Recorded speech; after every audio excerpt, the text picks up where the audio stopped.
গত ১৬ই জুলাই যখন হাসিনা সরকার শিক্ষার্থীদের দেখামাত্র গুলির নির্দেশ দেয়, তখন ধীরে ধীরে পরিস্থিতি সরকারের অনুকূলে চলে যায়। পরবর্তীতে শেখ হাসিনার বিশেষ অনুরোধ ও ভারতের নিরাপত্তা উপদেষ্টার সরাসরি তদারকিতে বাংলাদেশে এর প্রশিক্ষণপ্রাপ্ত ৪০০ কর্মকর্তা ঢাকায় যান।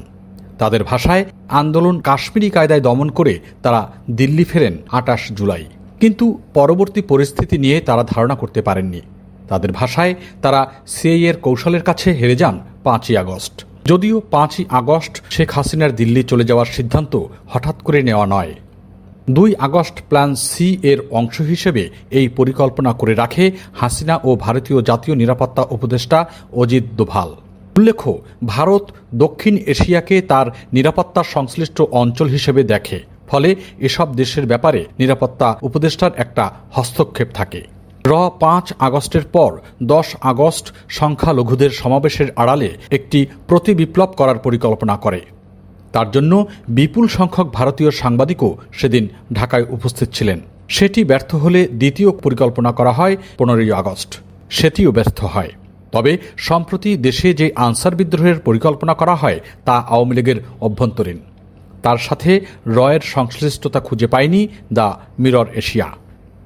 ভারতের পরবর্তী পরিকল্পনা কি হতে পারে তা নিয়ে গত এক সপ্তাহ ধরে অনুসন্ধান করেছে দ্য মিরর এশিয়া। সম্প্রতি হাসিনাকে সাউথ দিল্লির একটি সরকারি আবাসিকে স্থানান্তরিত করা হয়েছে। তবে অন্য একটি সূত্র বলছে, শেখ হাসিনা বর্তমানে ভারতের অভ্যন্তরীণ গোয়েন্দা সংস্থা ইন্টেলিজেন্স ব্যুরো আইইবি সুরক্ষিত একটি ভবনে থাকছেন। অতি সম্প্রতি ভারতের ডজনখানেক হাই প্রোফাইল মিটিং হয়েছে তার সঙ্গে। ভারতের জাতীয় নিরাপত্তা উপদেষ্টা ও প্রধান নিজে শেখ হাসিনার দেখভাল করছেন এবং তার সাথে প্রায় বৈঠক করছেন।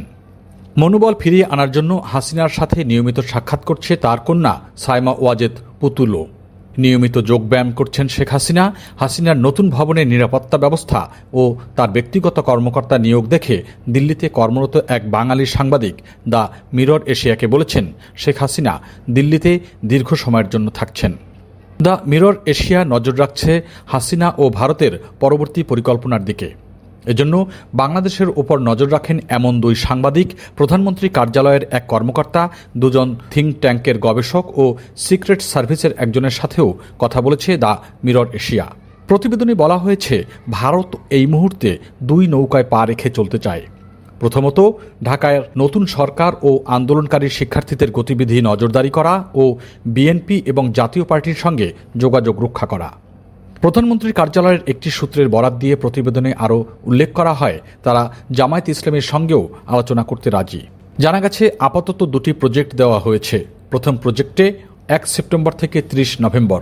প্রথম প্রজেক্টের উদ্দেশ্য হল ইউনূস সরকারের উপর ভর করেছে শিবির, হেফাজত ও হিজবুত তাহরির বামপন্থীদের মাধ্যমে এই বয়ান হাজির করানো। সেই সাথে হেফাজতে ইসলামের একটি অংশ, যার সাথে এর দীর্ঘদিনের যোগাযোগ। বোঝানো হচ্ছে ডক্টর ইউনূস মার্কিন এজেন্ট, কোনোভাবে ভালো মুসলিম নন। বেশ কিছুদিন গেলে এই সরকার সমকামীদের অধিকারকে স্বীকৃতি দিতে পারে। এই গ্রুপকে জামায়াতের সঙ্গে ধর্মভিত্তিক দলগুলোর ঐক্যে না যাওয়ার জন্য নির্দেশনা দেওয়া হয়েছে। এদিকে বাংলাদেশ পরিস্থিতি নিয়ে ইতিমধ্যে এর মধ্যে একটি উপগ্রুপ করা হয়েছে বাংলা মিশন সম্পন্ন করার জন্য। সম্প্রতি চিকেন নেক নিয়ে বৈষম্য বিরোধী ছাত্র আন্দোলনের অন্যতম সমন্বয়ক হাসনাত আবদুল্লাহর মন্তব্য ও 7 সিস্টার নিয়ে সমন্বয়কদের কারো কারো বক্তব্যকেও আমলে নিয়েছে বাংলাদেশ নিয়ে গঠিত গোয়েন্দা উপটিম বাংলা মিশন। তাদের প্রত্যেকের ফেসবুক স্ট্যাটাসকে হিন্দি ও ইংরেজিতে অনুবাদ করে ভিক্টর 2 এর টেবিলে দেওয়া হয়েছে। ভিক্টর 2 হল এর একটি প্রোটোকল, যার কাছে বাংলাদেশ সম্পর্কিত বিশেষ সিদ্ধান্ত নেওয়া হচ্ছে। অন্যদিকে আন্দোলনকারী সমন্বয়কদের নিয়ে ও তাদের আদর্শিক ধারণা নিয়ে দিল্লির 2টি ও আসামের একটি থিম ট্যাঙ্ক গত 20 দিন ধরে গবেষণা করছে। 3টি সংস্থার রিপোর্ট বলছে, সমন্বয়করা যে দল গঠন করতে যাবে তা হবে একটি ভারত বিরোধী। বামপন্থী বৈপ্লবিক ধারণা তারা পোষণ করলেও তাদের সাথে ধর্মের বিরোধ থাকবে না। এই আদর্শের ফলে মূলত দেশের বামপন্থীদের রাজনৈতিক স্পেস একেবারে শূন্য হয়ে যাবে বলে মনে করছেন গবেষকরা। ফলে তারা বামদের সঙ্গে তরুণদের একটা দ্বন্দ্ব তৈরি হবে বলে ধারণা করছেন। সেই চিন্তা থেকেই বামপন্থী ছাত্র নেতাদের সাথে যোগাযোগ করছে।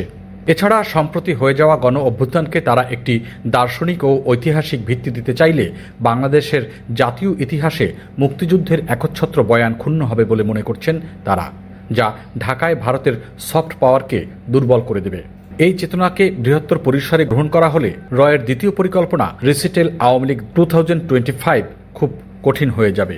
দিল্লি ভিত্তিক একজন বাংলাদেশ গবেষক দ্য মিরর এশিয়াকে বলেছিলেন, হাসিনার অসাধারণ ক্ষমতা আছে কামব্যাক করার। তিনি 81-তে 96-তে কামব্যাক করেছেন।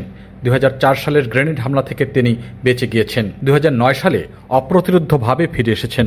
এবারও হাসিনা ফিরতে পারবেন, তবে তিনি হয়তো দিল্লি থেকে দল পরিচালনা করবেন। তবে সেখানে সংকট হবে গণ অভ্যুত্থানের ইতিহাসকে জাতীয় ইতিহাস সাহিত্যকর্মের অংশ করে একটি আদর্শিক ভিত্তি তৈরি করলে।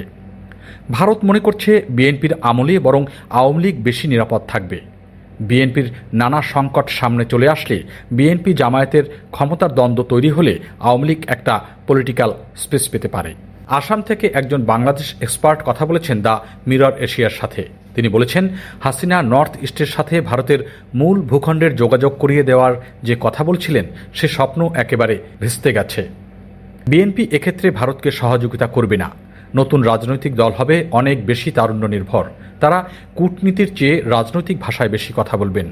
এমনকি তাদের কিছু সিদ্ধান্ত সেভেন সিস্টারের নিরাপত্তা ঝুঁকি তৈরি করতে পারে বলেও আশঙ্কা করছেন তিনি। ফলে এই মুহূর্তে ভারতের অগ্রাধিকার হল তরুণদের কোনো দল গঠনের সুযোগ না দিয়ে বর্তমান সরকারকে নভেম্বরের মধ্যে হিজবুত তাহরির ও শিবির প্রভাবিত সরকার বলে একটা অস্থিরতা তৈরি করা। অন্যদিকে নির্বাচনের পরিবেশের কথা বলে আগামী 6 মাসের মধ্যে আওয়ামী লীগকে প্রকাশ্য রাজনীতিতে নিয়ে আসা, যেমনটা দ্য মিরর এশিয়ার সপ্তাহ ধরে চলা অনুসন্ধানে উঠে এসেছে।